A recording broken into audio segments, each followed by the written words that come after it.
time. Let's go, fellas. Bebop and b-ball, horns and hoops. A national championship amid all that jazz. On one team, a coach's son pursuing a lifelong dream.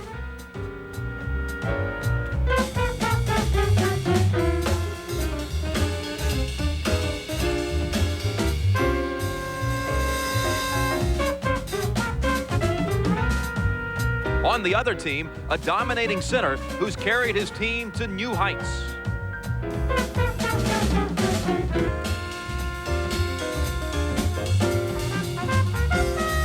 One man is a coaching legend who's won 2 national titles.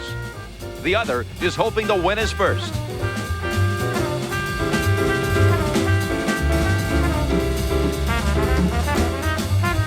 Tonight from the Louisiana Superdome in New Orleans, this is the NCAA Basketball Championship.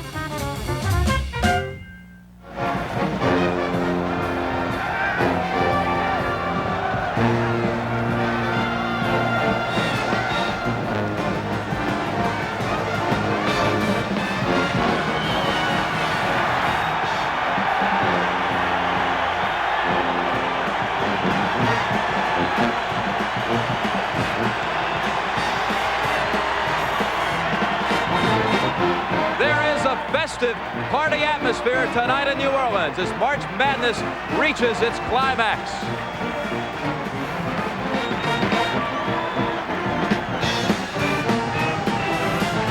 And good evening, everyone. I'm Jim Nance. Welcome to CBS Sports coverage of the NCAA Championship. You know, there are 290 Division I men's basketball programs across the country. 64 of those squads were selected to take part in this 3-week tournament. And tonight, only 2 remain, Syracuse and Indiana. And in just a few moments, they'll vie for the most coveted award in college basketball, the NCAA Championship Trophy. Now to help set the stage for tonight's title game, let's go to my colleague, James Brown. All right, Jim, thank you very much. You know, first-year players could play a significant role in the outcome of tonight's game. Joby Wright, the assistant coach at Indiana, said that while most people are focusing on Steve Alford, that Dean Garrett in his first year of major college ball, his efforts will be crucial. He's had good games against quality centers, and Rony Seikaly certainly is a quality center. Freshman Derrick Coleman of Syracuse, on the other hand, has had an outstanding NCAA tournament. He told me he feels very confident he can continue his strong rebounding and scoring. And when you think it was just last year that a first-year player, Purvis Ellison, led his team to the NCAA title and the MVP trophy. Will history repeat itself? We'll find out as the game unfolds. Jim? All right, thank you, James. And who can forget that it was a freshman by the name of Michael Jordan who hit the game-winning shot for North Carolina in this very arena 5 years ago.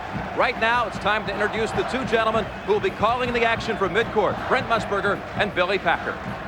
Thank you very much, Jim Nance, and good evening, everybody. You know, we have 2 schools with rich basketball traditions here, Indiana and Syracuse. It's somewhat hard to believe they have never played each other in this sport. Now, we also have a coaching story unfolding here tonight. Bob Knipe, the head coach of the Hoosiers, trying to win his 3rd championship. He has never lost in a title game. On the other side, Jim Boeheim. He is trying to win for Syracuse their first championship ever as a school. He is a 4-point underdog. Neil Billy Packer, one of the great individual matchups that we have to talk about. Some great guard play coming everybody's way tonight. Well, Brent, you can't get to this point in the tournament without great guard play. Both teams have it, and particularly in 2 individuals. Steve Alford from Indiana, a guy who's extremely patient. He's a senior. He's a great outside shooter, constantly moves without the ball. On the other side, you have the impatient athlete, a super athlete in Sherman Douglas. He has the ball in his hands all the time. He's a street fighter, a great athlete. He'll probably go right after Alford defensively. Well, Billy, we need to find out something about the strategy that these 2 coaches are going to employ, and here's what they had to say to us. Defensively, we've got to do a job of being aware of where Alford is, try to limit him. You can't let him go off and get 30. If he does, that's a killer. They get the ball down quickly, they get it into position to shoot it and rebound it. Their inside game's very tough, and they've got good penetration to set that up. We have to do a good job inside on the boards. That's an area that we have a strength in right now. I think foul trouble either way is a key. I think that our ability to get the ball into offensive operating areas for our scorers is important. We're not going to get the opportunity of the fast break basket against Indiana. We're going to have to execute in the half-court game, which we've done well this year, but is not our strong point. And Billy, how would you break it down? Well, I think there are going to be a couple of keys to this ball game tonight. The first thing is the matchup dilemma Syracuse has. Who do they put on Steve Alford when they go man-to-man? I think they'll start with a little zone, but when they go man-to-man, is it going to be Douglas that chases the man? That's going to be extremely important. On the other hand, I think Syracuse has an edge inside. They have superior people in regard to physical quality in Seikaly and Coleman. That's going to be a tough matchup for Bobby Knight. And the third thing, a big advantage for Indiana. Both teams go to the foul line a lot, but Indiana has great superiority from that line. All right, Billy, we're about to crown another champion here in the Louisiana Superdome. We'll bring down the curtain on another great college season. CBS Sports presents NCAA basketball. Tonight's national championship game is sponsored by the Heartbeat of America, today Chevrolet. Mass Mutual, we insure more than lives, we insure success. And by Budweiser, Beechwood aged for that clean, crisp taste. This Bud's for you. Indiana and Syracuse for the title. Let's meet the starting lineups. Here's the PA announcer, Frank Fallon. Good evening, ladies and gentlemen, and welcome to the Louisiana Superdome for this evening's national championship game between the Syracuse University Orangemen and the Indiana University Hoosiers. Now, let's meet the starting lineups. For Syracuse at forward, a 6'9" freshman from Detroit, Michigan, number 44, Derrick Coleman. For Indiana at forward, a 6'6" sophomore from Cincinnati, Ohio, number 20, Rick Calloway. For Syracuse at forward, a 6'5" senior from Syracuse, New York, number 25, Howard Trich. For Indiana at forward, a 6'7" senior from Westchester, Illinois, number 24, Darryl Thomas. For Syracuse at center, a 6'10" junior from Athens, Greece, number 4, Rony Seikaly. For Indiana at center, a 6'10" junior from San Clemente, California, number 22, Dean Garrett. For Syracuse at guard, a 6-foot sophomore from Washington, D.C., number 20, Sherman Douglas. For Indiana at guard, a 6'2" senior from Newcastle, Indiana, number 12, Steve Alford. For Syracuse at guard, a 6'3" senior from Rochester, New York, number 11, Greg Monroe. For Indiana at guard, a 6'1" junior from Baton Rouge, Louisiana, number 23, Keith Smart. And now introducing the head coaches. For Syracuse in his 11th season, Jim Boeheim. For Indiana in his 16th season, Bob Knight.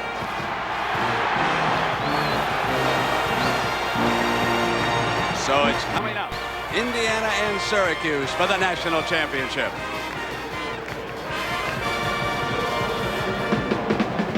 They eliminated those 5 teams. Providence they beat Saturday afternoon in one of the semifinals. For Indiana, they came to the Midwest region. They were top seeded there, and they beat UNLV in a dandy 97-93. The referee who will toss up the ball to start the game between Syracuse and Indiana, Joe Forte of Smyrna, Georgia. He'll work with Nolan Fine, Virginia Beach, and Jody Sylvester of Bethlehem, Pennsylvania.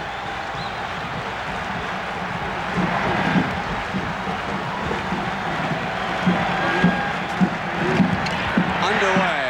Syracuse controls the tap. Howard Trish is 25, and Smart picks up Douglas. That means Alford has Monroe in the Indiana man-to-man. They bring Monroe through a screen and make Alford cover the other side. Brent, you can believe that Syracuse is going to make Alford work tonight on defense. They can't let him rest like he did against Wade from UNLV. Thomas is taking Coleman. Seikaly lost it. Game's first turnover. And here comes Alford. Now we set some of the defenses on this side. Smart will bring it back out, and Syracuse falls back to the zone to open the game. Right, they're 2-3 zone. They've got to be aware of Alford at all times. Smart is hit by Douglas and fouled. Brent, one of the things Keith Smart does as well as anybody in the country against any kind of zone is he's got such great leaping ability. He'll penetrate right in between the gaps and then just go in the air because he did not fear the big men waiting on him. There's a story here in the Dome in Louisiana. As Smart sets up to shoot this free throw, he will be seeing himself on a huge board in the background where they replay the game as it's unfolding. Now, I notice that Smart is not paying a bit of attention. All a good shooter does is lock into a spot on that rim or right over that rim. Smart is a good enough athlete to stay with Douglas. That's going to be quite a battle. Callaway taking Trish. Garrett is on Seikaly. And Coleman, the freshman, comes up over Thomas. That could be a bit of a problem for Daryl Thomas of Indiana as Coleman ties it with the game's first field goal. Don't tell me we're going to have another freshman MVP. It was just like Bravis Ellison last year. Those guys have ice water in their veins. Alford's first shot's a 3. Didn't get the roll in Syracuse. It is Coleman with his first rebound. A field goal and a rebound early. Trish, a great role player, rattles out, but Seikaly, and he is fouled by Garrett underneath. Good positioning by Rony Seikaly inside, and as we said at the top, the one advantage Syracuse has, and will try to take advantage of early, is that power play of Seikaly and Coleman inside. But for Coach Boeheim against Knight, write it down that Seikaly did not hit the field goal underneath. He did not jam the ball in. He has lost the ball once on a turnover. They need to break Seikaly strong in this game. Seikaly, the one that really most affected by the free throw problem that you talked about, hits the first one. 1 of 2. Syracuse up by a point. Just underway in the Louisiana Superdome. Trish taking Alford on this side of the zone, and now he goes with him. Box and 1 to start off with right here. Interesting. Loose. Thomas comes up with it. 3 seconds. Boeheim complaining about no call. It's a 3-second call. Couldn't hear it. I couldn't anyway, Billy, but you called it right.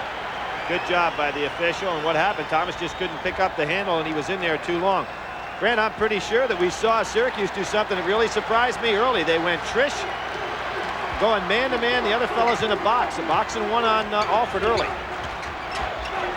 Indiana has seen boxing 1, more of a trick defense all year. Now Trish rattles one out.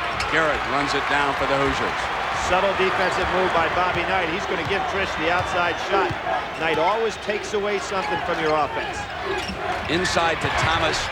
They didn't close him down, and he shoots the layup.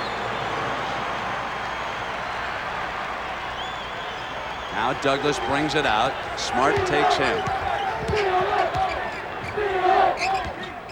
Solid screen by Seikaly. See, they're giving Trish the jumper.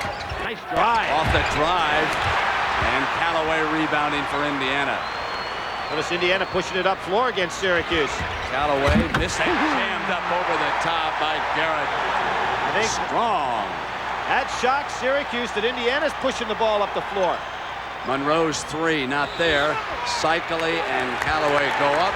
And Rony Seikaly's first personal foul.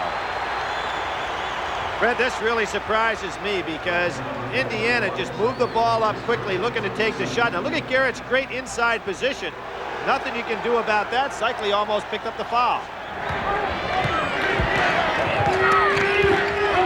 Syracuse goes straight man-to-man now. Seikaly on Garrett. Thomas and Seikaly was there defensively. Coleman is out, and now Douglas on the move. 3 on 2, and Trish. They finish off the break as well as anybody in basketball. The Hoosiers come right back at him. Here comes Smart negotiating. Pulls up on Seikaly. Coleman rebounding again. Now it's Douglas.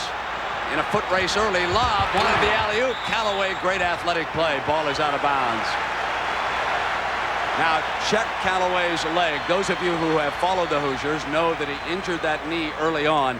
But notice that high on that leg, he has more protective padding than he has at any time in this tournament.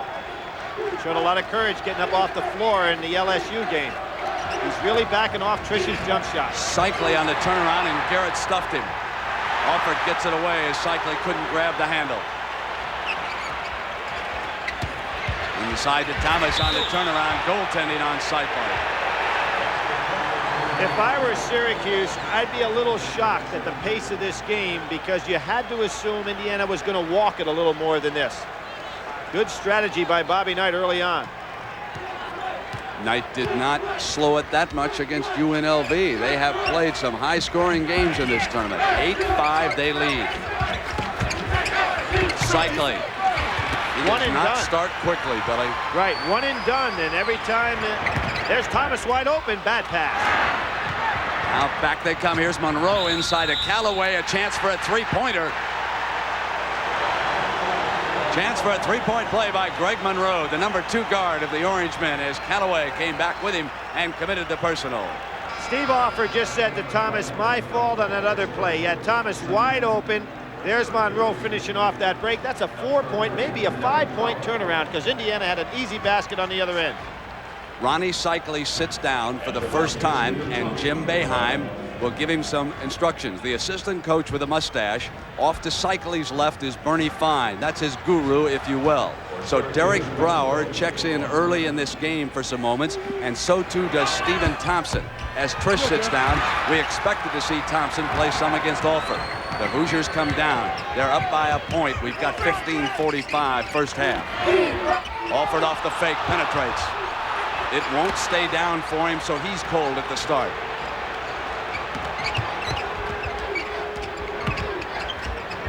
Switch that time by Smart. Now Alford is stuck over with Douglas. And Douglas may try to take him early on. This is Thompson, the freshman from Los Angeles. Coleman, the freshman from Detroit. And underneath there was contact. Brower's first personal. Probably not the shot Jimmy Boeheim wants from Coleman early. He'd like to see him down inside a little more than that. Both. Here Jimmy Boeheim goes to his bench again. I'm with Monroe going down. Howard Trish returns from the Syracuse line. 15-11. First half. Seikaly up in the background, so he'll be returning as Howard Trish is already back in the game. Smart. Coleman rebounds. Another rebound. That's 5 for the freshman. Douglas. It's a 2. He was inside the line. 2 for Douglas. Brett, that shot, that last shot by Keith Smart is not the shot that Bob Knight would want him to take. Neither team really into the type of offense that I anticipated early on. Here you see Indiana starting to move. Trish covering up on Callaway. It was offensive foul. That is 2 personal fouls on Callaway. Bob Knight can ill afford to have him in early foul trouble. That's Knight's concern right now. He lost Thomas early against UNLV. Now it's 2 on Callaway. We'll be back. It's a TV timeout. Watch how Steve Alford gets open. The toughest defensive assignment for Syracuse tonight is to stop Steve Alford in motion. He'll hit a wing man, then he'll cut on the inside, looking to rub his man off the post players. If he rubs him off, he can move to the outside for his jump shot. If he's not successful in this attempt and the defensive man fouls him, he can cut inside to get an easy play on the inside. Syracuse possession. All of the Syracuse starters have scored. Every starter in this game tonight and averaging double figures. So both teams rely on their starting lineup. Off a weave, Stephen Thompson getting inside. Seikaly has the ball knocked away. Great block that time because Seikaly had a dunk. And Brent, you know, as you said, Syracuse wants to get him off the board early. And there's Steve Isle checking in for Coach Bob Knight.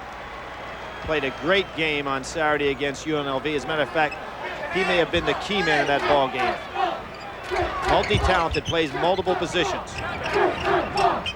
Indiana features defense. They always have under Knight. But the Syracuse defense is underrated. And that shooting percentage by both teams reflects some of the tough D that you'll see unfold here tonight.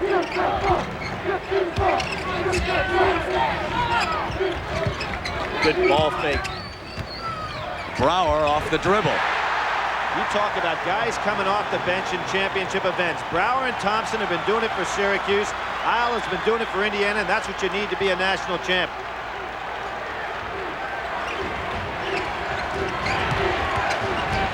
Indiana trying to stop a 6-point run here by Syracuse. Thomas does that. Seikaly that time pulled his hand back instead of drawing that opportunity to have another goaltend. He should be positioning himself for rebounds.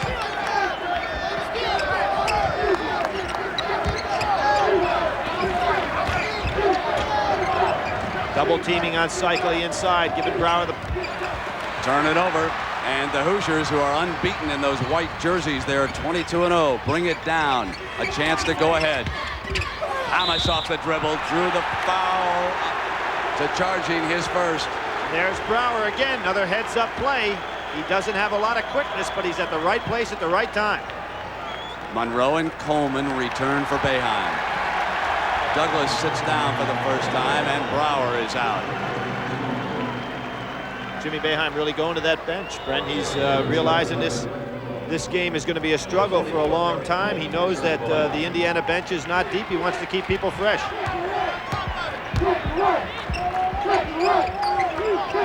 Stevie Thompson liked to get inside with Alford on him, but he's out here having to handle the ball.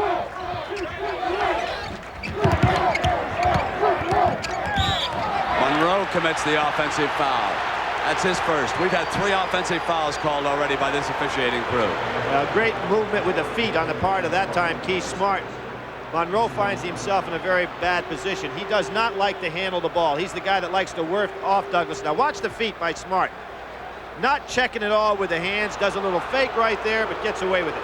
12:39 mark, 4 team fouls on both teams. Once they reach 7, they'll be in the 1-on-1 the rest of the way. Derrick, the JC transfer, scores his second field goal. Here's the Indiana man-to-man.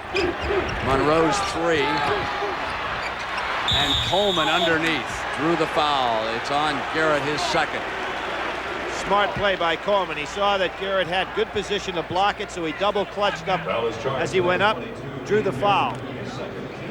Sherman Douglas back in the game for Boeheim. Billy, do you see any early trends? You commented, let me follow up on it. You said you were surprised by the 2 offenses. Maybe you would give us a little more on that. Well, I was surprised that Indiana tried to force tempo, bringing the ball up there quickly. They'll take advantage of the break when they have it, but they're a team that doesn't force tempo the way we've seen the last 2 days.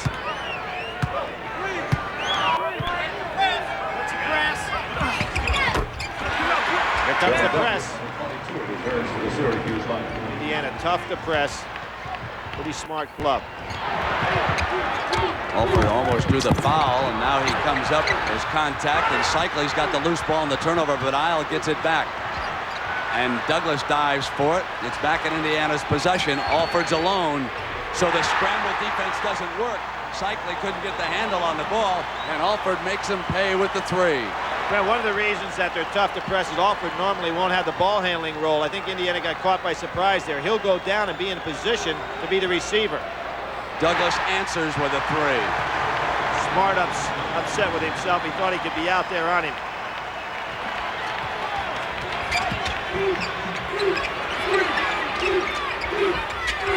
Garrett off the fake and shot an air ball completely over Seikaly and the hoop and everything.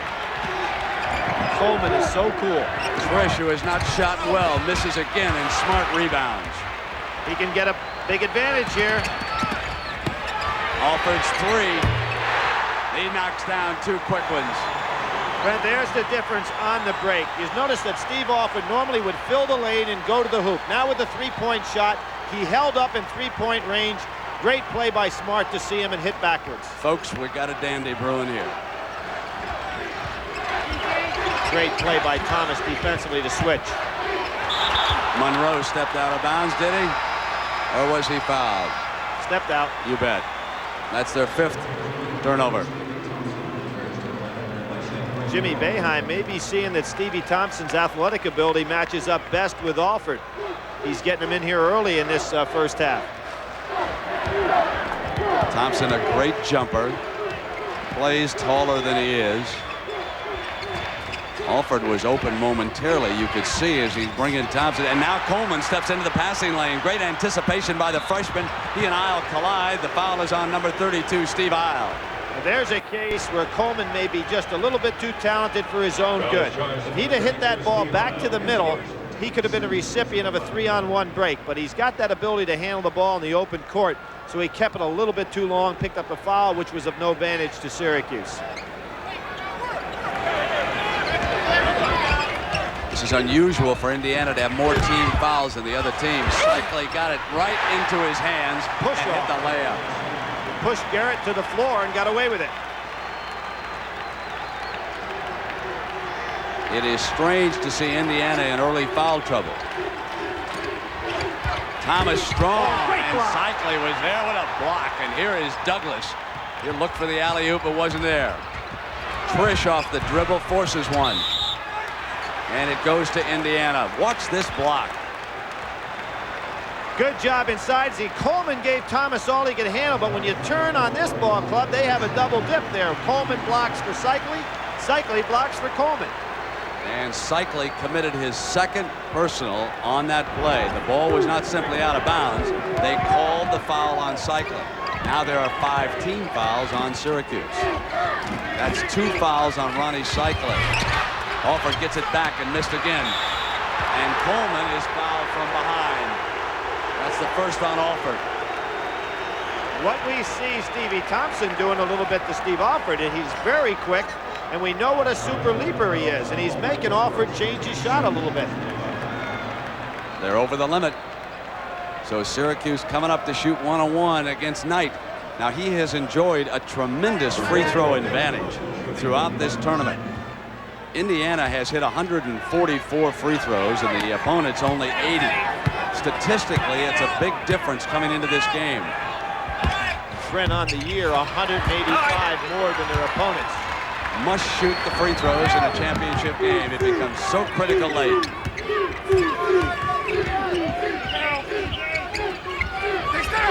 Garrett.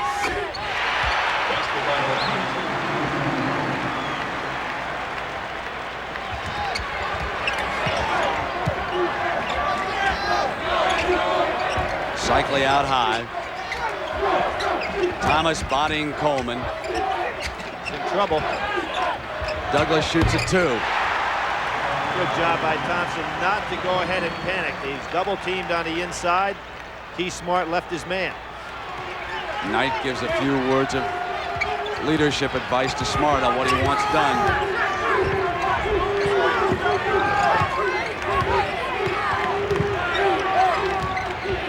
Thomas, now he comes up. And again, Coleman goes so strong to the glass, doesn't he? And that young man's only a freshman, knocked away by Isle with a quick hand move. At 14 rebounds against North Carolina's powerful front line, and he's grabbing those with 2 hands, Brent. A real key to great rebounding. Billy, 9 rebounds already for Derrick Coleman in this game. Left him alone. Didn't want to take it.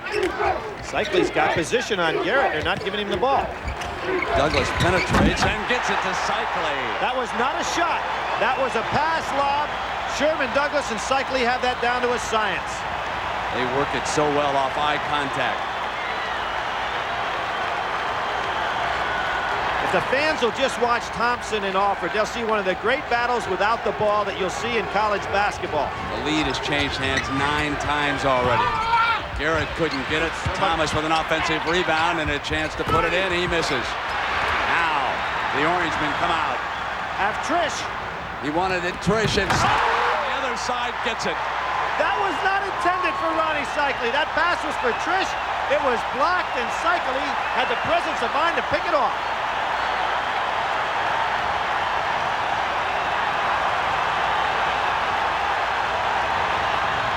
Bobby Knight may have created a style here that's not suited for his ball club by pushing it up floor so quickly. Good switch by Coleman. Got it into Thomas with a great pass. He just couldn't come up quickly enough on it, but he did draw the foul. What a fine snap pass by Steve Alford. And we've got a timeout here at 7:13. We'll be right back.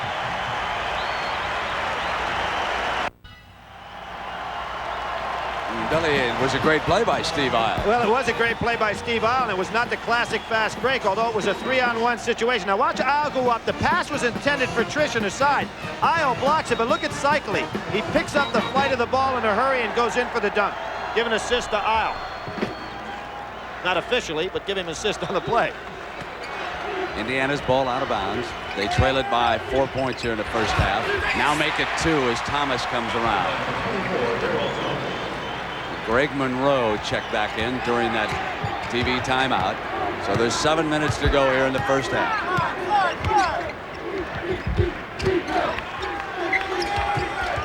Nice defense by Smart. Douglas is quick. He couldn't get by him. Trish turns around on aisle and then comes back in over his back and commits his first foul.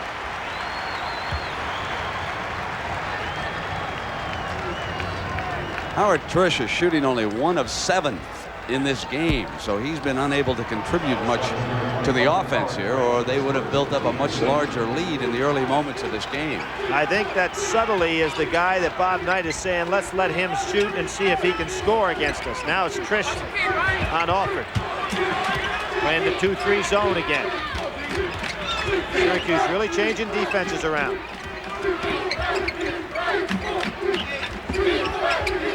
By using Thomas as a shooter against this defense, they've tried to bring Coleman into some foul situations, and they've been unable to so far. Brent, it's the box and one that they had Trish back there on Alford.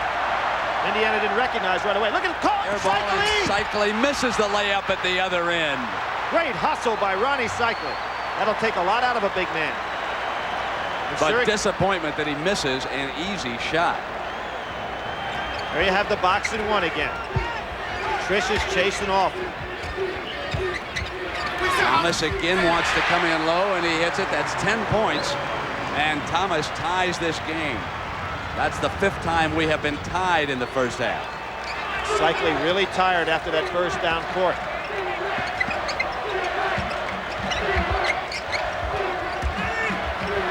Seikaly. Smart. Great jumping ability. The young man from Baton Rouge, Louisiana, hauls it down and brings it up. Now it's Garrett's turn. Seikaly had an easy rebound. No one left on that side. His 5th rebound. I think Syracuse should pull the ball back out a second or two. Let Seikaly get a breath. Now they get Coleman into the offense. That's 6 points, but he's been quiet for some time at the offensive end. They go back to just the standard zone. Now they're in a 2-3 zone. Syracuse really changing up well. Thomas putting it on the ground. Is fouled by Trish, his 2nd. And they'll be shooting. They have gone over the limit. So we come with the 1-1, and along with changing defenses, Boeheim is also utilizing his bench here again tonight, as Derrick Brower and Stephen Thompson both return. Alford gets a sip of water at the Indiana bench, and Seikaly sits down. Good move by Jimmy Boeheim. Seikaly There's the really greatest tired. listener in college basketball, Rony Seikaly. You know, it's interesting. Missed the front end. Talking about him listening, Brent, he said he just never was talked to the way Boeheim talks to him in school when he was growing up in Athens, Greece. Dave Gavitt told him, listen to what he says, not how he talks to you, which is pretty good advice.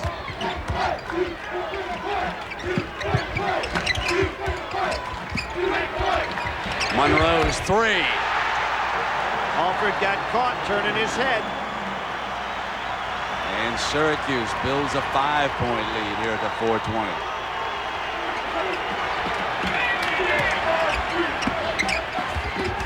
Tron and Thomas, they forced it. Douglas is out of bounds, however, on that far side. Jody Sylvester was right there. We've got a timeout, television timeout. We're close to the 5-minute mark. We'll be right back. Live from the vast Superdome in New Orleans, Louisiana. The biggest lead of the game, 5 for Syracuse. Now here's what a free throw shooter is up against. The replay board he will look at from that particular angle. And some of the free throw shooters have been distracted by seeing themselves up there on the replay board. Frequently here in the Superdome, the replay is right above the center court. That is not being utilized for the Final Four here this year in New Orleans. So the shooter, when he comes up there, must not pay attention to seeing himself up there and being distracted. Ray Smith checks in for the first time. And also Meyer, who just committed the first foul. Jimmy Boeheim going to be upset with that call. Indiana 40% from the field. Syracuse 12 points out of the backcourt. Thomas with 10 and Coleman with 10 rebounds here for Boeheim.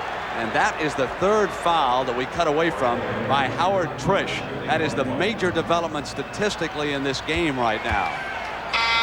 Brennan, what Jimmy Boeheim is screaming about is that's a move and screen, and he's going to stay right on the official's back on that one. Trish will sit down with the three. At the line is Todd Meyer, the senior from Oshkosh, Wisconsin. Now Indiana has missed its last 2 free throws down at this end. Remember that. This is a superb free throw shooting team. It is when it has Steve Alford on the line. And he's usually the guy that's there. Good steal. Way by Smart. He's too quick.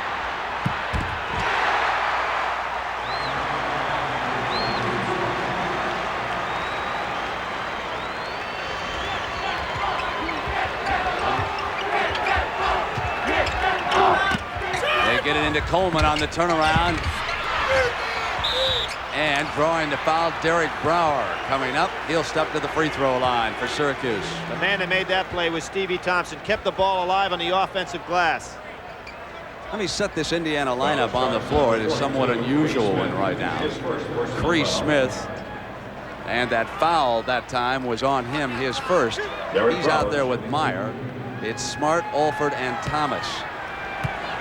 Brent, what Jimmy Boeheim has forced Bobby Knight to do is to go to that bench because he realizes this ball game is a lot tighter than anticipated. He's had Callaway down for a long time. He's got Garrett sitting down on that bench. So that he's had to go to the bench because of the way Boeheim is substituting. And he goes again as Smith will sit down, and Joe Hillman, who was really one of the stars off the bench against Las Vegas, comes into the game. And when he does that, that moves Smart up to a forward spot, and there's that foul bugaboo for Brower again. Yeah, it doesn't matter whether he sees a replay or he'll have difficulty at the line.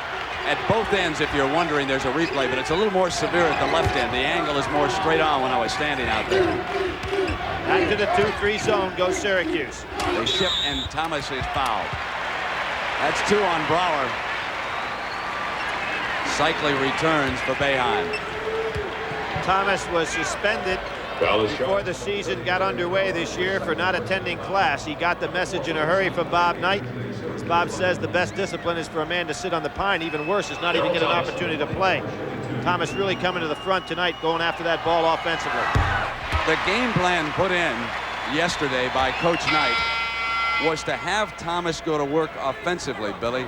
They really wanted to draw Coleman into foul trouble. Coleman hasn't picked up a single personal in this game so far. So Thomas has been contributing offensively, but at the other side, the freshman has been very cool so far tonight. Indiana pulls back to within a point. But Brent Seikaly's back in the game with 2:55 to go. He's got 2 fouls on him. He's got to be careful not to pick up that third. Douglas off the dribble. He's a creator. Not just a penetrator, he's a creator, that young man. Alford hasn't been able to get an opening. There he goes.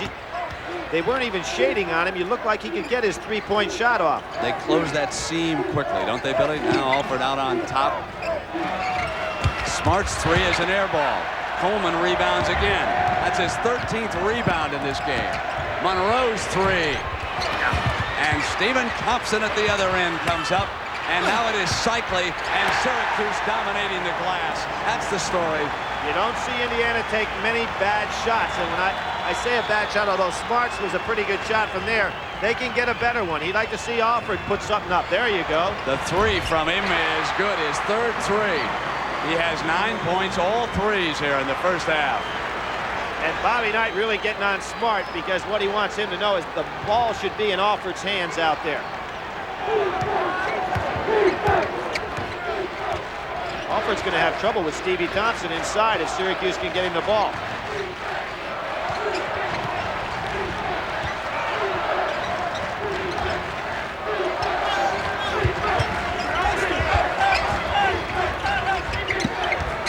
.15 on the shot clock when Douglas went inside. Ball is out of bounds at that end, and Thomas was trying to save it. put it back in play for the Hoosiers and could not. So against Bob Knight, the Orangemen will have an opportunity to score again. Look at that huge difference. 9-3 offensive rebounds. Seikaly can't get the handle again. Several times he's had difficulty holding on to the ball. They whip it for Thomas against pressure, makes a turn in too tight, and Thompson comes back out for Syracuse. Crowd here, the Indiana fans, thought that Thomas was hammered on the inside that time. They want the foul. Good patience by Douglas. You know, I bet you this kid played a lot of playground ball against bigger people. He's learned how to go inside and never fear about getting a shot off. Watch him, here he goes. And he just brings it right up. Thompson is in there. He's played against bigger people too. But again, they miss on that trip, and Indiana can come down and tie it or go ahead if Alford can hit a three. Shot clock off. Last shot of the half. Indiana will bring it on down, close to the 10-second mark. Syracuse content to let him sit on the outside. This is halftime, and the end of this game can come down to something like this. Syracuse has looked the favorite Hoosiers straight in the eye, and they have not blinked. And look at what they do. They switch to a little box and run. They're looking to try to keep it away from Alford. They don't do it. The three at the buzzer. 4 threes for Steve Alford. And Indiana takes the halftime lead as a result. The drama continues here in New Orleans. The end of the first half. Take a look at this shot, how he got free. Hillman screened off Seikaly. Alford rose up, pulled the trigger. We've come to the end of the half. It is Indiana 34, Syracuse 33. Jim Nance and James Brown are standing by. David Robinson's with them. We'll return to the Superdome in New Orleans after this message and a word from your local station. CBS Sports coverage of the NCAA Basketball Championship is sponsored by Michelin. Michelin, because so much is riding on your tires. Mercedes-Benz, engineered like no other car in the world. And by Unisys, the combined power of Sperry and Burroughs. Unisys, the power of two.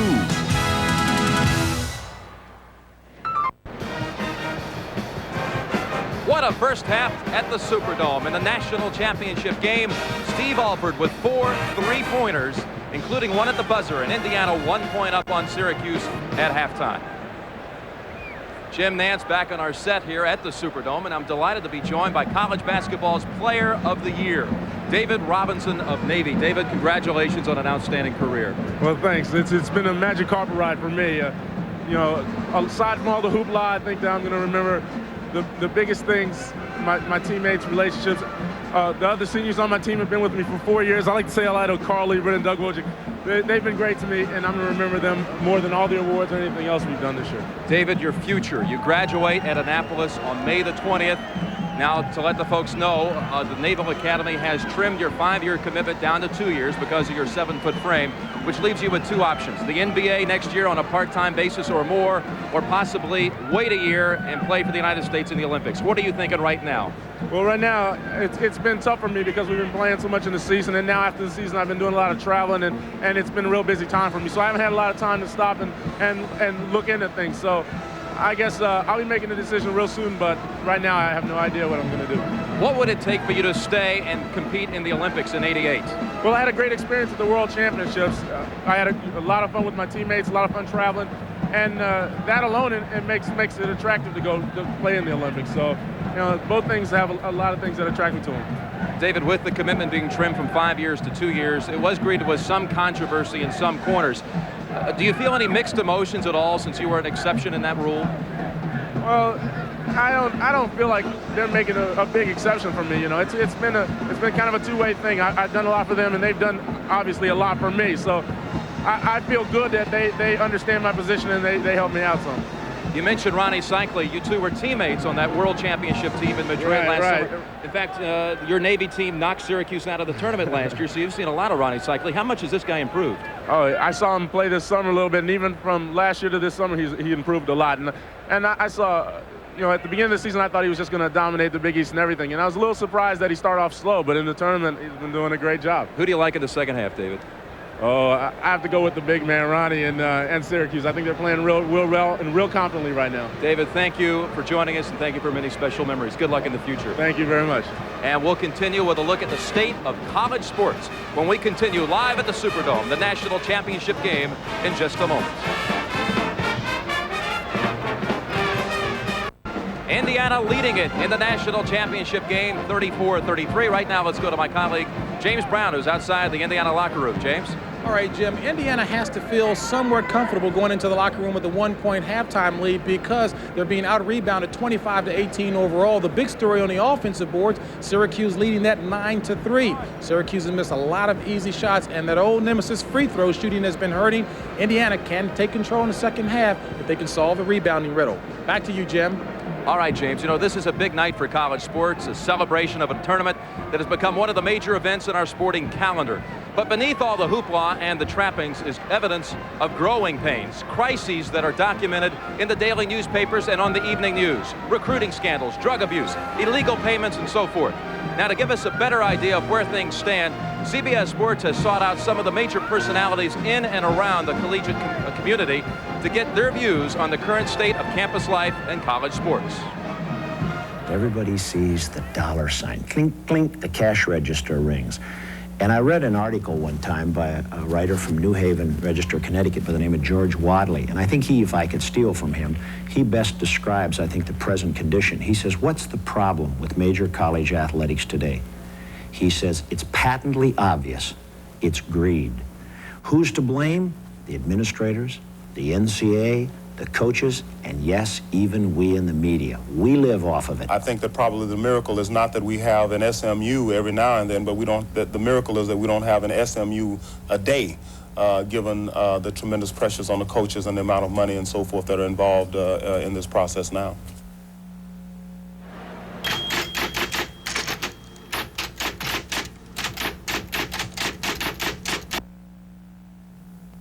I don't think there's any question it's big business. The basketball game we're watching tonight, it's worth about $1 million to each team, I guess, or close to it. No, I think it's big business, but that doesn't mean it has to be dirty business. After we played a game in the NCAA tournament, that was said on the bus on the way back home that we had to shoot a couple of free throws, and one of the people on the bus had said that was for about $100 and some thousand, and it really shook us up because we really don't think about those things out on the court when you're playing. Television, in my view, is not the cause of the problems. It is part of the issue, to be sure. But what the colleges do with the money that we pay them is the crucial issue.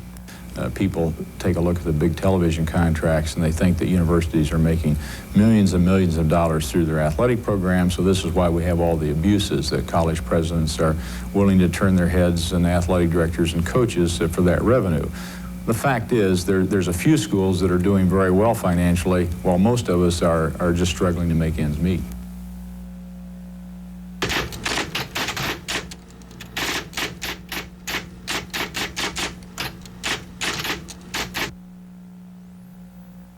I told our kids, our student body, I was speaking to them last November, and that question came up. Coach, what do you think about drug testing athletes? I said, hey, if they made me president for a day, I'd drug test all of you.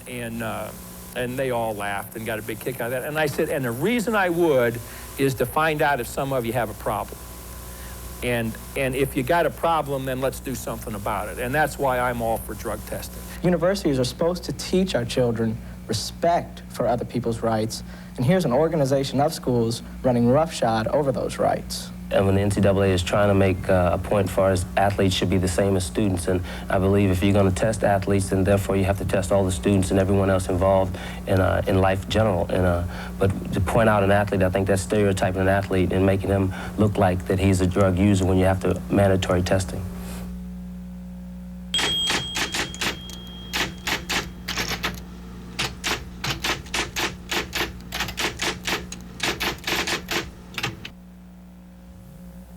The athletic department ought to come under the same scrutiny that the library comes under, the facilities for your engineering school and what have you. And if the athletic department is found wanting, they should not be accredited. I think that once you see a person that has encountered the educational experience of athletics and gone into society and been able to adjust, I think that that's very good. But so many of the kids live in the fantasy part of athletics that they aren't able to make that adjustment, and that's what you find very frightening at times.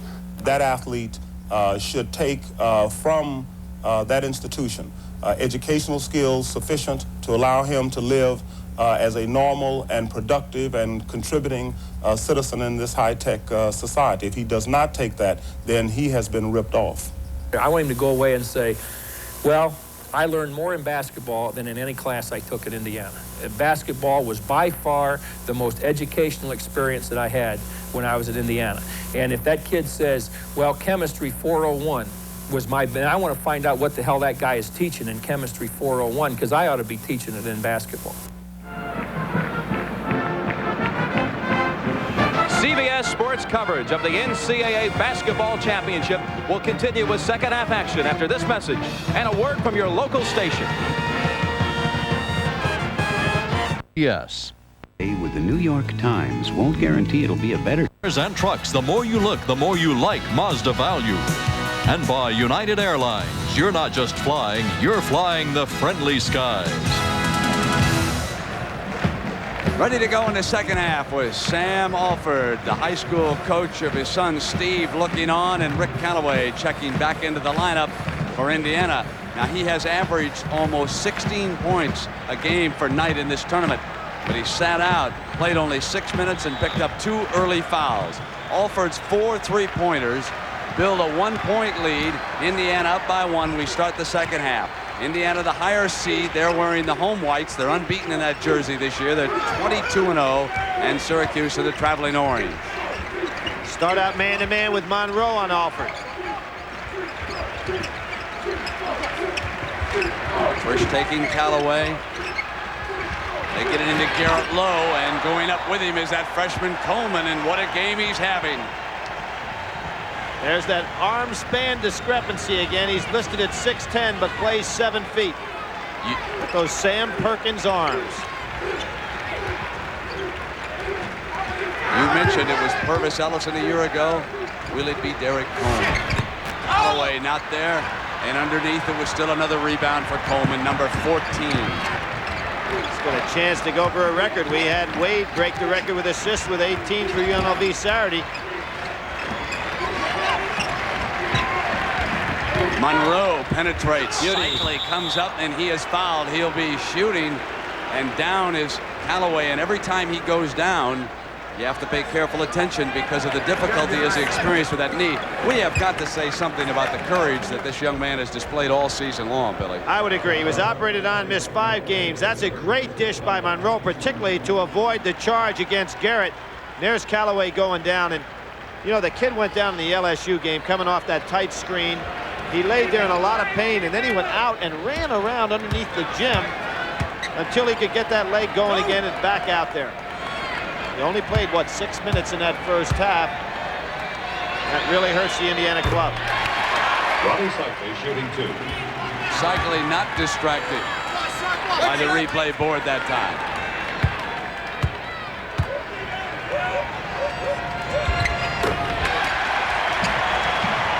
Hits 2 at that end, and Syracuse regains the lead here as we start the second half.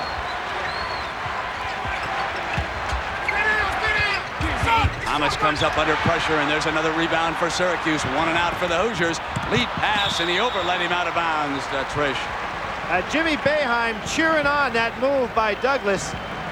And I think he just wants to keep him pumped up out there, but there was a case where Douglas 1 more or 2 more dribbles, and he could have had himself a real nice break situation.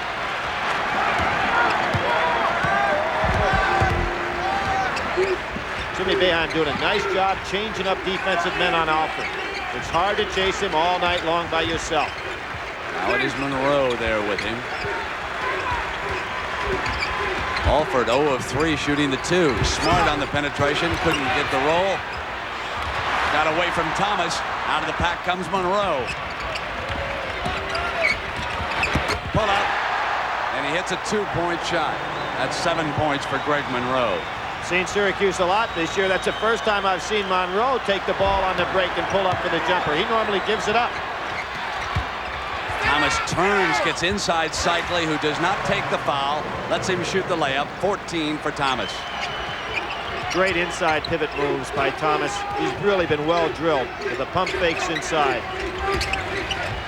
Douglas penetrates, throws it up, and Garrett out with the rebound, and here's Smart.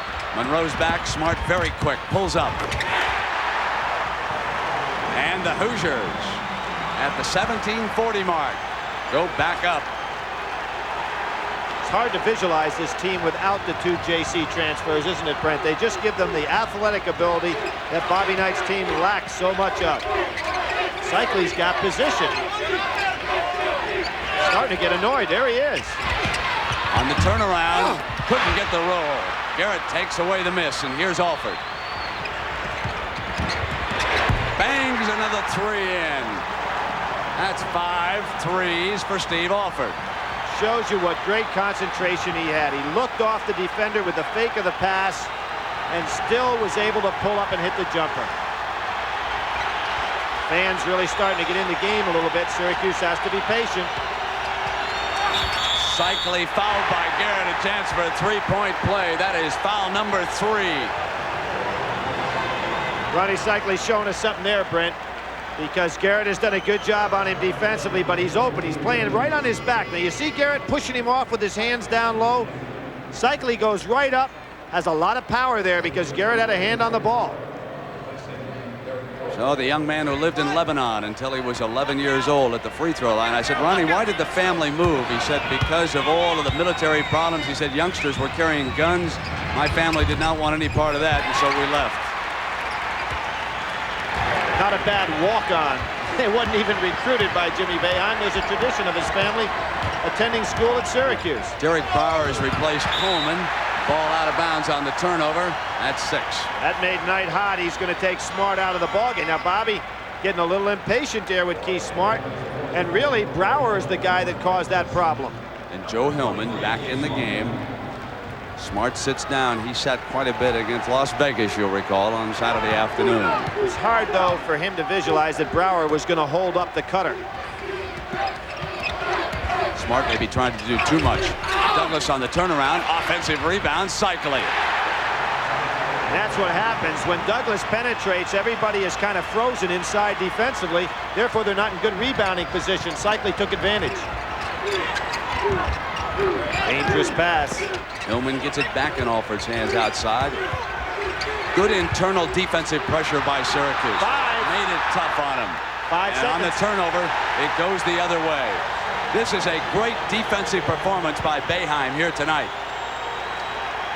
What's impressive is a guy like Brouwer coming off the bench without the quickness, but just playing good position defense. He didn't reach for the ball at all on that occasion.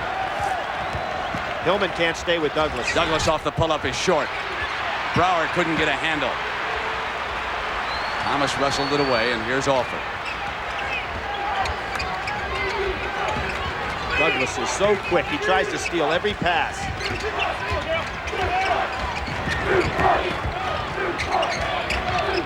Knocked away, and a foul committed on Brouwer. This is the longest we have seen in this tournament. That Knight has not been able to get Callaway into the scoring column. As Coleman, who has been rebounding like a monster, comes in, and Seikaly sits down, and Steve Isle now checks in. What do those offensive rebounds mean? Well, second chance points are the result. And Syracuse here tonight has 11 second chance points to only 2 for Indiana. No, Brett, Bobby Knight may be a master, but tonight he's having to match up Boeheim, who's getting the better of it with the substitutions. There's the 3. Monroe. Bobby Knight keeps trying to match up Jimmy Boeheim. Normally, Knight is the guy you try to go ahead and counter, but he's the counter puncher in this game. Alford, that's 6 3-point shots. He's keeping Indiana in the game with his 3s. 18 total points.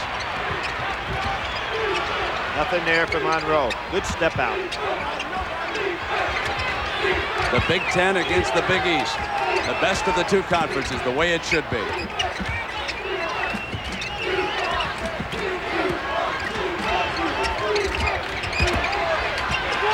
Hillman stayed with him. Smart play by Coleman. Douglas wants to take Hillman. Hillman positioning himself on defense. He's not as quick, but he gets his feet there. Now they'll have to move rather quickly as the shot clock runs down. Great dish! Great dish! That shows you something. Down to 4 seconds, they get the dish inside. Super play by Monroe, and Brower again using that wide body tail of his. Bobby Knight can't believe it. Look at Brower sitting down. The key to that play, he is so wide, and when he sits down, he uses up about 4 to 5 feet. Good hands. And here's what he doesn't do well. But he buries it.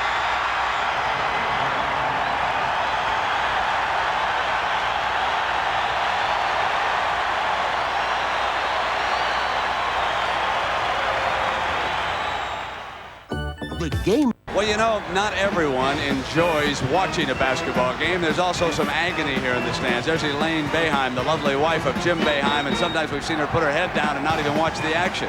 Then one of Bobby Knight's sons, Tim Knight, watching over here. And he has to not feel too good about how things have gone so far as his dad's team is concerned. They trail it by 4 at 14-28. Those loved ones and those relatives, they can't do anything about it. They can't substitute. They have to sit there and just agonize over their husbands or their fathers' teams and what's going on the floor. It's tough moments for those people. Syracuse stays in the man-to-man. They've played every defense with good effectiveness tonight. Syracuse has an 11-3 run over the last 3 minutes, and they have built this lead. Alford cut off. They move to Callaway, who is scoreless. Still scoreless, and another rebound for Coleman. That's 15. Brent, every rebound he gets is with such authority. He's about 8 inches to a foot over the other players, and he grabs them with 2 hands. If the NBA will leave him alone for 4 years, he'll be a great one. Brower bangs it in. Let that young man mature. Using the wide body, got a little jump stop, and what's helping him with Brower in there, Seikaly can rest and not get in any further foul trouble. So Jimmy Boeheim getting a break with that bench. Callaway loses it, and Monroe has it. Oh, behind the back. Things are going Syracuse's way. Trish.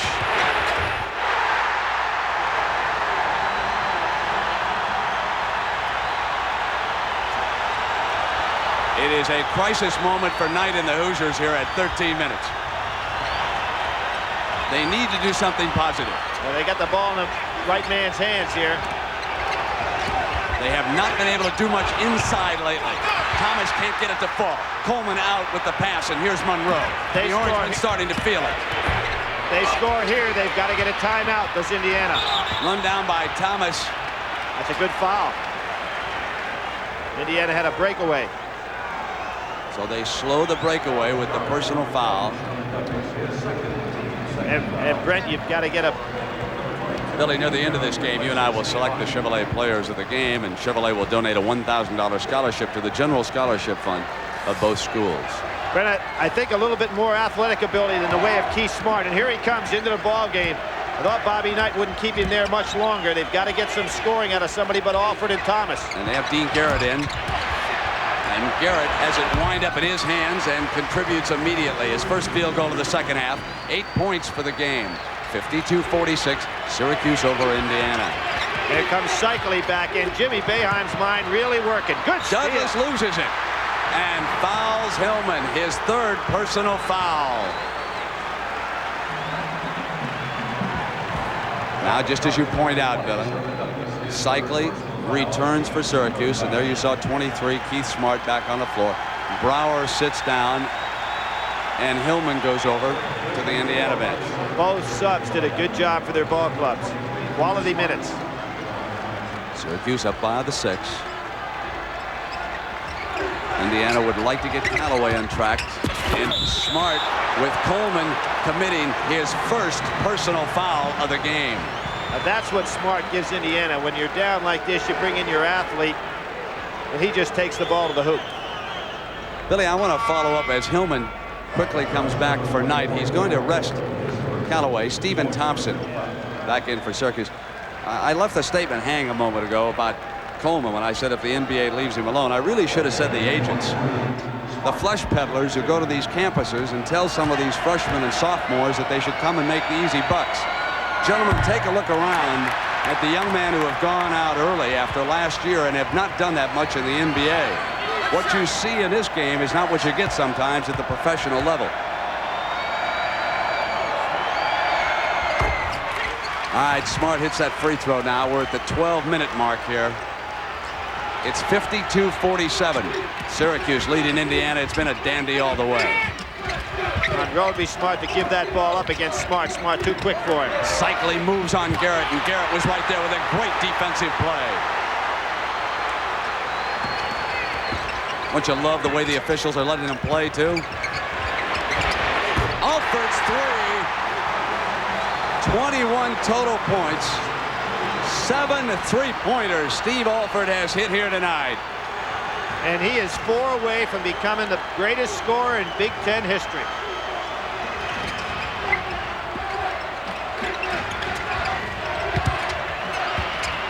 Seikaly gets it back outside. There must be something about that side of the court. Remember what happened to Freddie Brown? He threw the ball over there to the imaginary player also. Jim Boeheim calls this timeout. Boeheim wants to regroup the Orange. We'll be right back.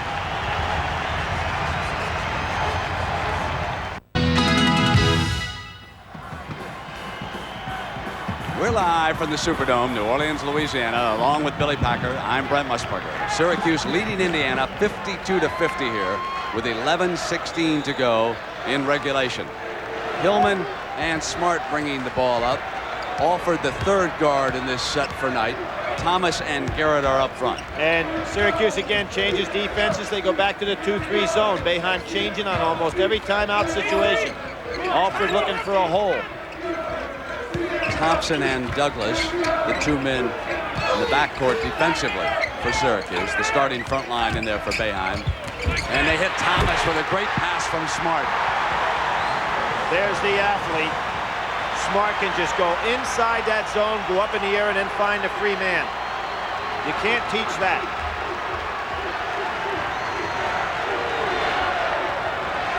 Coleman, and it's rejected. Indiana, a chance to take the lead here. I like that decision-making by Hillman. He did not throw what looked like an apparent opening for a Smart inside. This kid really makes good decisions with the ball. Here's Alford. He misses, so he is 7 of 10 now in shooting threes here. Has not shot a 2-point field goal yet tonight. Actually shoots better 3-point percentage than 2s. Away, and they pick him clean again. Great Indiana defense the last couple of trips, and Hillman is taken away, and that time it was Coleman coming in. I think he scared himself a little bit coming down with that two-handed. Look at this two-handed block. He actually catches this ball, and if he hadn't been knocked out of bounds, I'm not so sure that wasn't a foul. Now watch this. Hillman's underneath him. Could have been called a foul. So the freshman from Detroit continues to contribute here with Greg Monroe returning and Stephen Thompson out for Syracuse. Here's where that 3-point play by Alford really breaks your back. Hillman penetrated, and here's Smart again. He's sliding inside, creating a basket. There's that athletic ability that you spoke about. What an athlete. They say he's got a 42-inch vertical leap or maybe higher, and I think that's legitimate. Our lead has changed hands 14 times here tonight in the Superdome. What is it about this place? We have great championships in New Orleans. Monroe comes up and bangs in it too. Who will ever forget North Carolina and Georgetown? James Worthy and Patrick Ewing and Michael Jordan winning it. That was one of the best. Now tonight, again we see one going down the wire.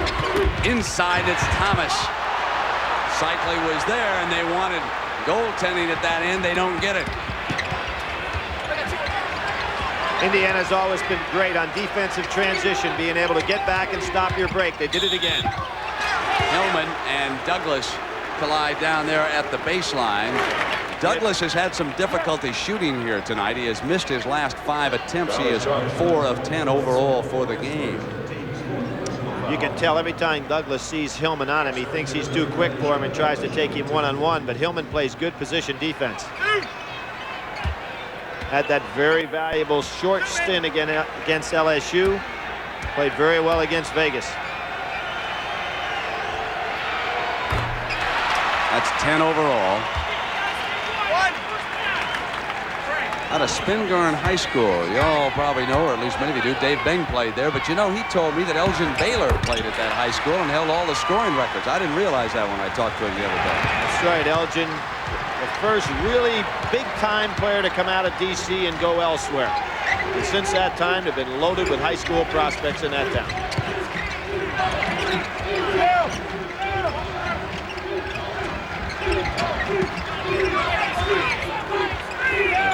That bench stint that Smart had looks like it made him fresh.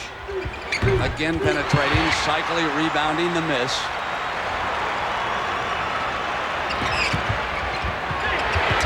Douglas bangs one. 59-54 on the three-point shot by the Syracuse General. Hillman can't get it to fall. Alford was in there. He and Trish collided, and Trish draws the personal foul. That's his 4th. Well, Trish is just the wrong place at the wrong time all night tonight. Jimmy Boeheim wants it called the other way. I think the official's doing some kind of job, Brent. This kind of game, they've let them play so they can get a nice flow in this ball game. It's going to be Stevie Thompson coming back up. It's not a bad matchup for Syracuse. They can afford to play the 3 guards because Indiana's playing the 3 guards. Now the referee again tonight, Joe Forte out of Georgia, suburb of Atlanta. This crew did not work either of the semifinal games. Unlike I think it was a year ago. They didn't choose from the semifinals. They brought 3 crews here. And Garrett on the turnaround hits the field goal. 10 points for the Indiana center. No, Garrett's been able to shoot over Seikaly, and Seikaly has not been able to shoot over Garrett. Seikaly playing with 2 fouls. Coleman with 1. 5 team fouls Syracuse, 4 Indiana, and Douglas creates. What happened on the inside? The Indiana defenders figured that Douglas would pass instead of shoot. Therefore, they held their ground. Boy, he's been a live wire here in the last few minutes, hasn't he? He runs that point total quickly to 16. Now Thomas misses, and Garrett coming back up. And he was well defended. Ball was knocked out of bounds. That's Stephen Thompson. He plays so tall for his size out of Crenshaw High School. One of his friends out there, and someone who played there a little bit before, was Darryl Strawberry. He says Strawberry could have been a big-time basketball player if he hadn't opted for baseball. Monroe stays on the ground, doesn't go for the Alford pump fake. They stay in the 2-3 zone. Thomas. And the personal foul is going to be called inside. Coleman was on that side, and Coleman will pick up number 2 with Knight, bringing Keith Smart and Steve Alford over. So we hope you're enjoying our action live from the Superdome here in New Orleans, Louisiana. Along with Jim Nance, James Brown, Billy Packer, I'm Brent Musburger. We've had a good one here tonight. Syracuse, a 4-point underdog at the time the game began, has built a 5-point lead over the Indiana Hoosiers with senior Darryl Thomas at the free throw line for Coach Knight. Billy, all month long we have maintained that the 5 starters on the floor for Boeheim have as good a chemistry as anybody we've seen. There's a man with pretty good chemistry today. His hands and the ball seem to always meet on every rebound. Coleman. 17 rebounds for Derrick Coleman. Well, the freshmen have been key. Michael Jordan here in '82, Purvis Ellison, Reggie Williams in '84. Thompson gives it up. Had the right idea, and Seikaly did not have good footwork on that play. He should have had a layup. Now Smart penetrates, a nice pass underneath to Thomas. You're right about that bench stint for Smart. Woke him up. Well, Bobby Knight knew he couldn't keep him there long. The thing that is interesting is Callaway has not played, and Brent, what I think has to be wrong is his leg has to bother him. Seikaly's hands, and it wound up as a turnover. That's 13 turnovers for Syracuse. Indiana can tie it or take a lead. You know, Hillman, since being on the floor, he's handed out 6 assists. So the 3-guard lineup working for Knight. Well, what you have now is... Look at Smart go to work on the inside. Brent, what you have now is Syracuse having to match up with Indiana's 3-guard offense. And Jimmy Boeheim going to take a timeout right here. Our 8th tie.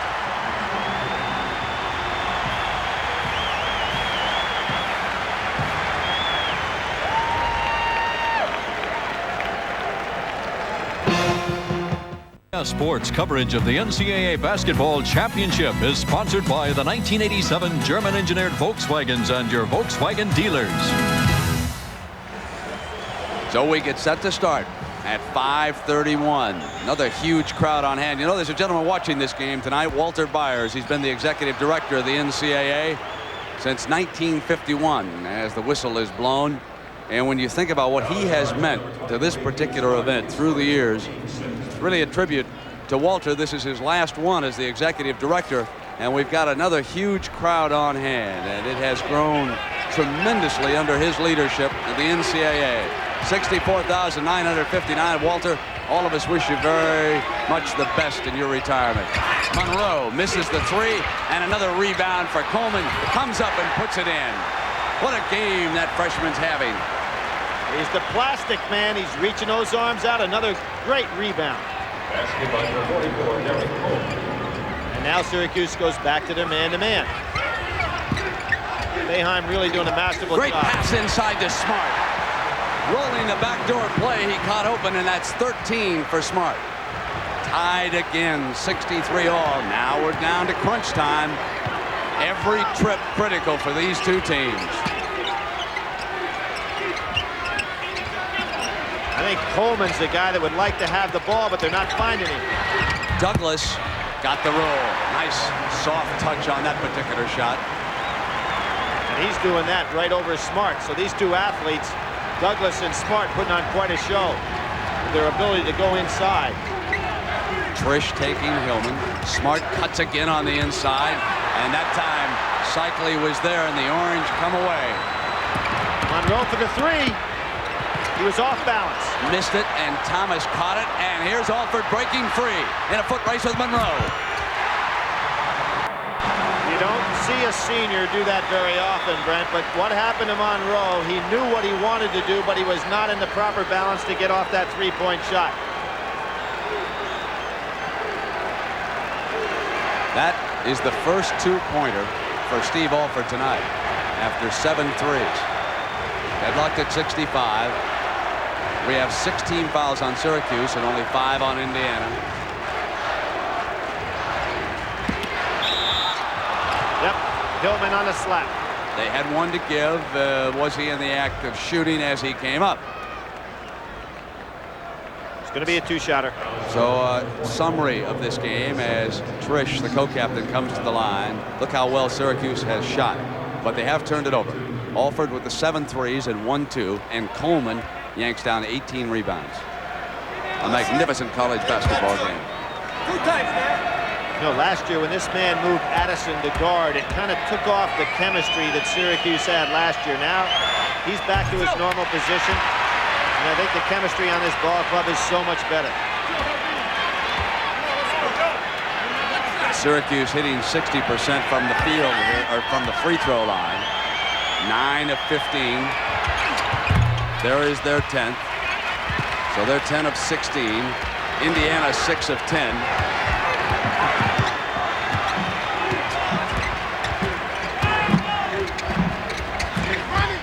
Off the cut, it's Smart again. You know, they may have to make a change and put Trish on him because he's going right over the top of Douglas.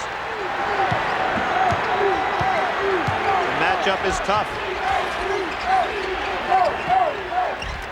Keith Smart here in the second half, and now it's Derrick Coleman short on the shot, and a strong rebound by Smart. He has taken over here in the second half. 11 of his 15 points in this half.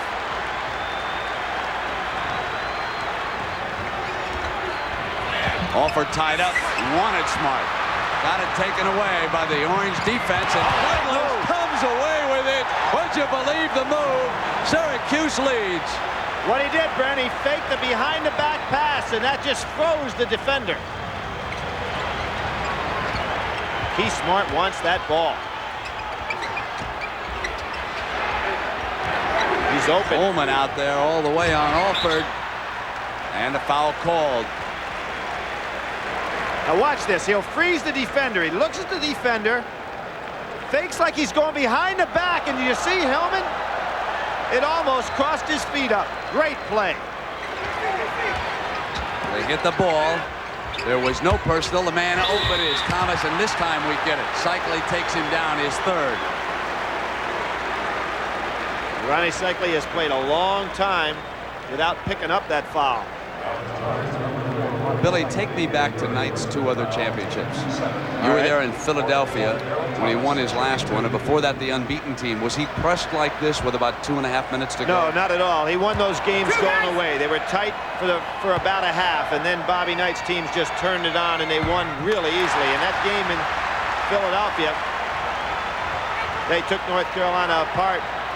And in 1976, even with Bobby Wilkerson going out in the first game in Philadelphia that they played, Indiana was just too strong for Michigan in the second half. This is a much, much tougher road to try to get his third and put him even further along in history, matching, becoming only the third man to win more than 2. Adolph Rupp and John Wooden, the other 2 men, obviously.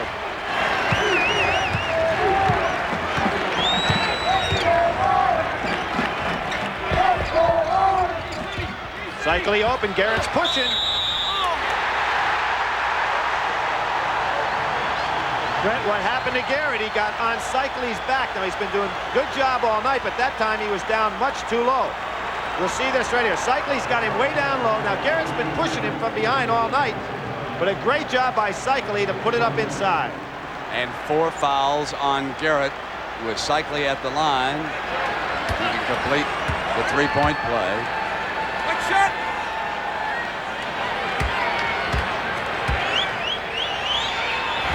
Long. Coleman has another one. 19 rebounds for Derrick Coleman, the freshman. And what a critical one that was, with Syracuse up by 2. And they get another 45 on the clock. Well, 2 points can't bother you, especially if you have Alford on your club. Timeout will be called by Boeheim. Now that leaves Boeheim with only 1 timeout and 1:42 left in regulation. We'll be back.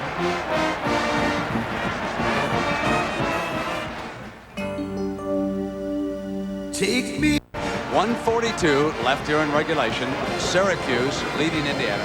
Timeouts left for Jim Boeheim, down to 1. Knight still has 4. Both teams into the bonus situation, and in a jump ball, Syracuse would take possession out of bounds. We have 2 players with 4 fouls, 1 on each team. Trish for Syracuse and Garrett for Knight, playing with the 4 fouls. Both players are on the floor for the stretch. Brent, I mentioned that 2-point lead. When you've got the great 3-point shooter like Alford, that can't bother you too much because you can get that one back. Clear out. Douglas.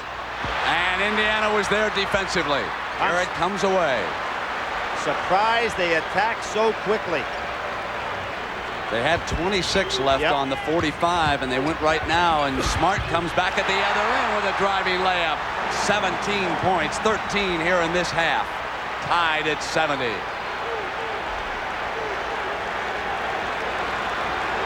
Now Garrett's switched over to play Coleman. They've got Thomas playing on Seikaly. Bobby Knight switched men. Thomas tried to draw the foul.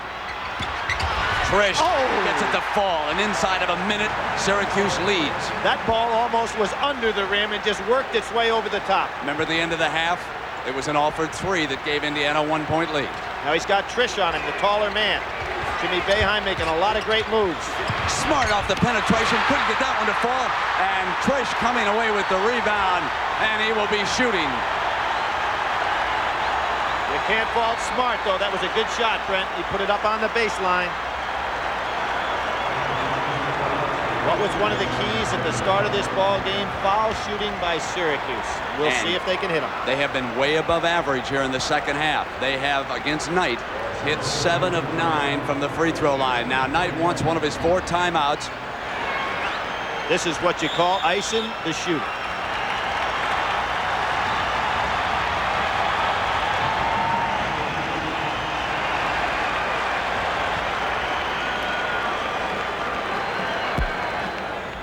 When I played hoops, I could beat anybody. Still can. Yo, Chief, little one-on-one. Saw Knight complain. Did he have a beef, or was this a legitimate foul on Alford? No, that's a great shot by Smart. Trish does a good job, and Alford comes down on the arm. So good now call. Trish comes up to the free throw line. He is 1 of 2 from the line, but he shot only 3 of 9 from the field, a total of 7. The senior co-captain. It's 3. Well, Bobby Knight did what you're supposed to do, is try to ice him a little bit. This now is a he big can, one. if he makes it 4, remember Indiana would need 2 baskets. Short. He misses that one. Smart has it, dribbles it out. Smart comes up inside of Monroe, hits the 2. And a quick timeout is called at the 30-second mark. A smart play by Smart. He did not try to be a hero and hit the 3. You got to have the 2 scores now to win this at 30 seconds. Timeout. 30 seconds to go for a national championship. And you can see Elaine Boeheim could not even watch Howard Trish shoot that free throw as her husband's team battles to win number 1 for the school. And Brent, Indiana very seldom presses, but here they go full court.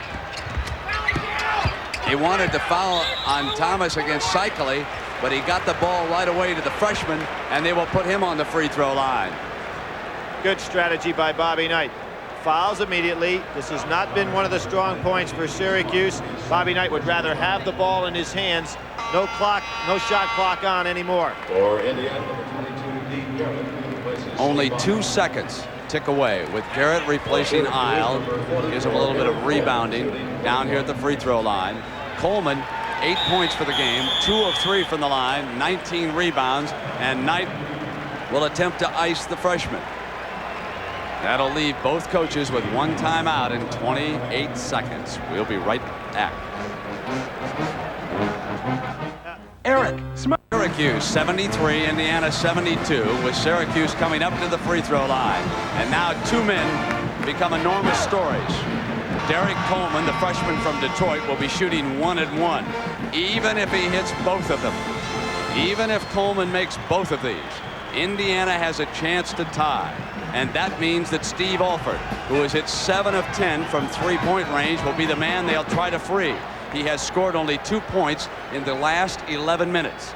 So we come down to 2 of the key personalities in what has been a great championship game here from the Superdome in New Orleans.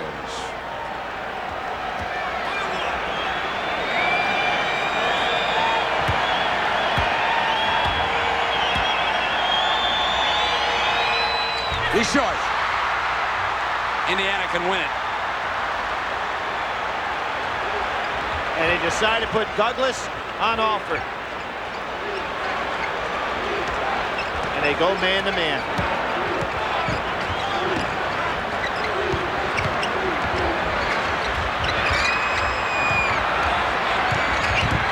Smart takes the shot. And the Hoosiers with 3 seconds. Go ahead. Nobody stopped the clock. Nobody stopped the clock. But the clock did stop at the 1-second mark. Syracuse with a timeout. Keith Smart, with 17 points in the second half, has moved the Hoosiers to within 1 second of a national championship. Right now, let's go back to what Billy Tubbs, we'll see the shot right here. Good dish. Gets the ball back out to Smart. Now remember how much time he spent on the bench. There's that great leaping ability, and he drills a super shot. Let's go back to what Billy Tubbs did and see if Jimmy Boeheim will try a similar play. And that is to go ahead and see if the man will touch the ball on the guy who's out of bounds. Also, see if they'll run the baseline screen to try to draw a charge against Indiana.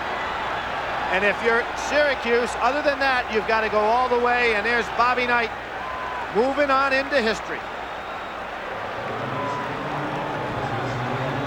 He wants to know where the clock is stopped immediately. He wants to know how many seconds will Boeheim have to work with here as the lead changes hands in a great college championship game for the 18th time. And against Boeheim, it was the young man from Baton Rouge, Keith Smart, who brought agony to the face of the Syracuse coach, who said, "Why couldn't you have stopped it before? I needed at least 3 to get this going." Now Knight explaining how he wants to set up. He's only up by a point. Well, the other thing, Brent, there may be a little bit more than 1 second on the clock, so you have time to go the length of the court. Bobby Knight calling a timeout. He's not sure exactly what he wants to see. He wants to take a look at what Syracuse is employing out there. He'll go back to go ahead and reset. Billy, I want to quickly follow up what you said, because I'm sure that confused somebody when you said more than a second. You tell everybody what you meant by that. Well, the game doesn't end until the horn sounds. So you may see 0-0 up there, and there still be some time left. When I talk about time, I'm not talking about centuries here. I'm talking about split seconds. We saw that in the Illinois-Purdue game earlier this year with 0 on the clock, but the horn had not yet sounded in the key ball game. And if you're Jimmy Boeheim, I think you've got to use all the alternatives that Billy Tubbs did. Because that long pass the length of the court may not be all you can do to win it.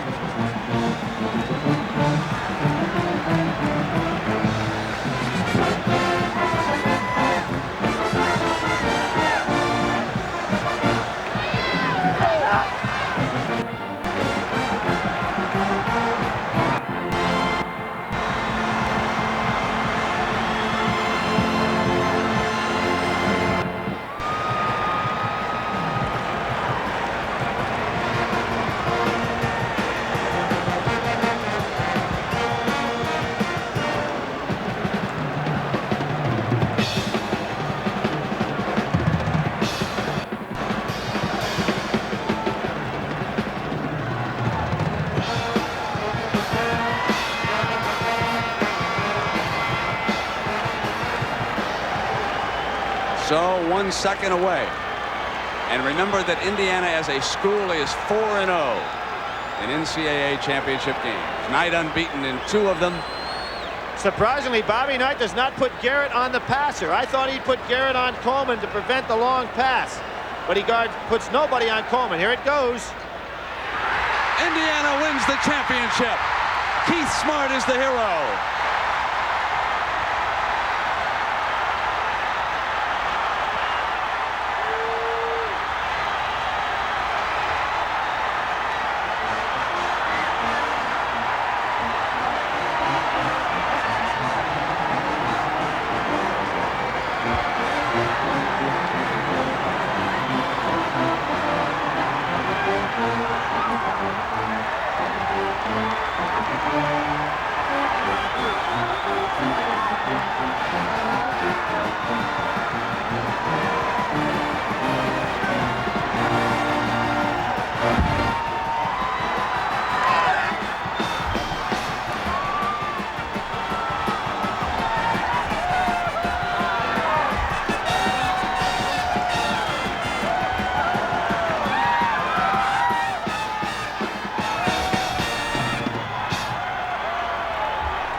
Down here with Coach Bob Knight and his hero Keith Smart. Bob, your reaction now to a 3rd championship for you as a coach. It was so great. To me as a coach, it doesn't mean anything, Brent, and I mean that from this standpoint. Sure, I'm tickled, but for these kids to come back like they did and to hang in the game the way they did, and for these last 2 years, my first thought is what these kids have done, and especially what this kid right here has done. And how about the young man, Keith Smart, who spent time on your bench and came in? Keith, tell us about the winning field goal. Well, I don't know about the winning field goal, but I just know if we had some time on the clock, the guy we've been together for so long, that we was going to be all right. The shot just came to me, I was able to hit it. A long, long, hard road for you. I didn't know if you were going to be the man to take that last shot, but Keith came in there and did it for you. Keith's done it all year. When they've jumped to me and guarded me tight, he's always opened up things, and he's been great to play with this year. This is all worth it, all worth it. What did it feel like coming all the way from junior college in 1 year to lead a team to the ground? Nothing can match the way I feel right now, you know. But we've been together for so long, and I'm going to miss this guy right here, as well as all the rest of the seniors. Super job for Ryu. Let's get All right. Here is the winning shot. We take another look at it. Darryl Thomas, your thoughts about that winning field goal? Well, it was designated for Steve, of course, but the ball was moving the ball around. And then they threw it into me. I looked and turned Coleman, shot fake, he didn't move. So I saw Keith on behind me, so I kicked it out to him and bucket. It was bucket. It was good. Joe Hillman, how did you view the play? I just saw the same thing that Darryl saw. He kicked it in the post. It was meant to go to Steve. He kicked it back out to Keith. Keith went to the baseline and shot it. I went right to the bucket for a board or anything, and it went straight down, and that was it. We want to get How you doing? Rick Callum. Were you hurt tonight, or you just going to have to sit for a while? I just had to sit for a while. I wasn't moving on offense, and Coach wanted to go to the three-guard offense, so he just decided to take me out, and I was just cheering on the bench. Well, that's part of winning the championship That's right. ball game. You carried them during the regionals, and now you had an opportunity to watch guys like Hillman and Keith Smart do it now. I know. I'm going to go find Keith and give him the biggest kiss they ever had. All right. Congratulations. You know, there was a great performance by both teams here tonight, Indiana and Syracuse. Let's go to James Brown. All right, Brent, thank you very much. Coach Boeheim, a tough loss to say the least. What would you do differently if you had the opportunity to do it over again, Coach? I don't ever second guess myself, James. I leave that up to you guys. I thought our kids played their heart out. I thought they did everything that we could possibly do. We played a great team. I thought we played as well as we could play. Indiana's a great basketball team, and they won the game at the end, and I think that's the way it should be. They made a great play at the end of the game to win it. Coach, on that last shot by Keith Smart, did you realize that there was more time left on the clock than you felt should have been? It was 1 second when they gave the ball to you. Do you felt there should have been more time on the clock? It was close. It was a close call, but I'm not going to think about that. Congratulations on getting all the way to the finals game, Coach. Thank you very much. All right, Jim Nance, back to you. Thank you, James. And isn't it ironic that 5 years ago, the heroics here were performed by number 23, Michael Jordan, from the same side of the court as number 23, Keith Smart of Indiana tonight. And we'll continue from the Superdome in just a moment.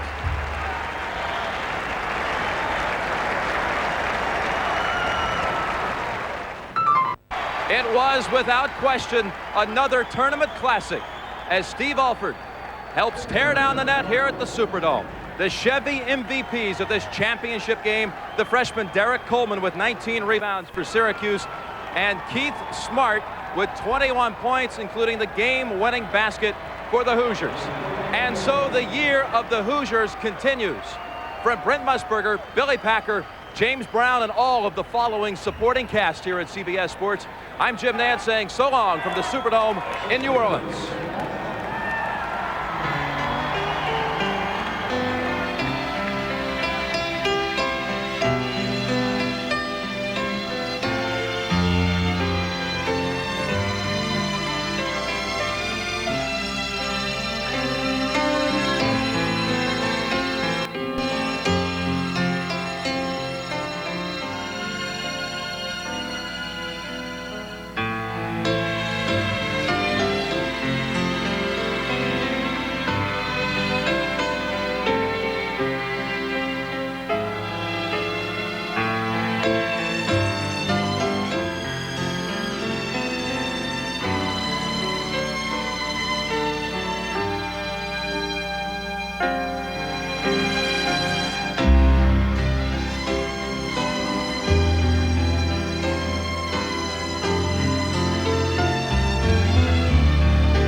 for your life. You're a shooting star, and all the years no one knows just how hard you worked, but now it shows. In one shining moment you reach deep inside. One shining moment you knew you were alive. Feel the beat of your heart, feel the wind in your face. It's more than a contest, it's more than a race.